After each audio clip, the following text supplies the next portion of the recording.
શું નામ તમારું? મારું નામ ઇન્દિરા. અચ્છા, શું તકલીફ થયેલી તમને? મને ઘૂંટણની તકલીફ હતી પેલા. અચ્છા. ઘૂંટણમાં કટાકા બોલતા હતા. અચ્છા. અને બહુ દુખાવો થાય. મારાથી બિલકુલ રહેવાય નહીં. અચ્છા. આંખમાં આંસુ આવી જાય. અચ્છા. એટલો દુખાવો મને થાય.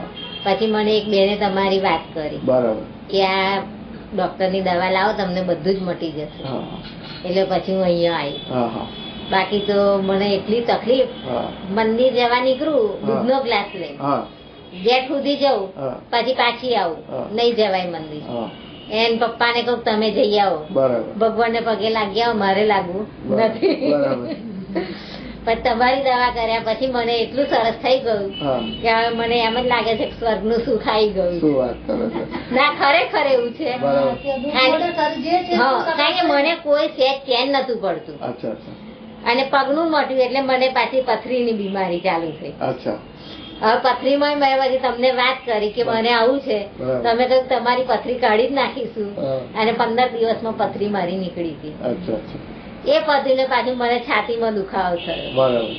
એ દુખાવામાં તો એવું હતું કે બીજી કોઈ દવાખાનામાં ગઈ હોત તો મારા 10,000 રૂપિયા થઈ જાત ને. એમ તો કહત કે હળવો એટેક આવ્યો છે, એટલે એડમિટ કરત જ, બાયપાસ કરાવત, ગમે તે કરાવત જ.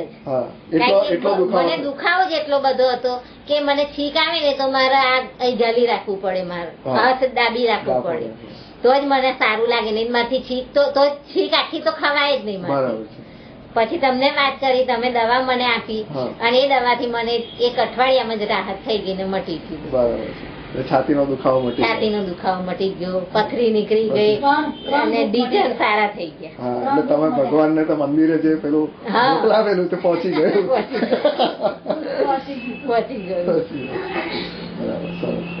શું આખું નામ શું તમારું? મારું નામ ઇન્દિરાબેન ઘનશ્યામભાઈ પટેલ. બરાબર. નીકળી ગઈ એટલે બીજા લોકોને ખ્યાલ આવે. બહુ સરસ. તમે ખુશ છો એટલે બધા ખુશ છે. એટલા માટે હું બધાને કરું છું. આ બેન ને મેં બહુ નોરા કર્યા. જયારે મંદિર મળે તકો તમે જાઓ દવા લેવા, એ કે હા જઈશ. પણ હવે બેન ને એમ લાગ્યું કે હવે લેવા જવું જ પડશે, એટલે આજે બેન ને લઈને હું આવી. તમે ચાલો જોડે, મેં જોયું નથી, પૂછે જવા કરતા તમે ચાલો ને જોડે આપણે જગ્યા બે.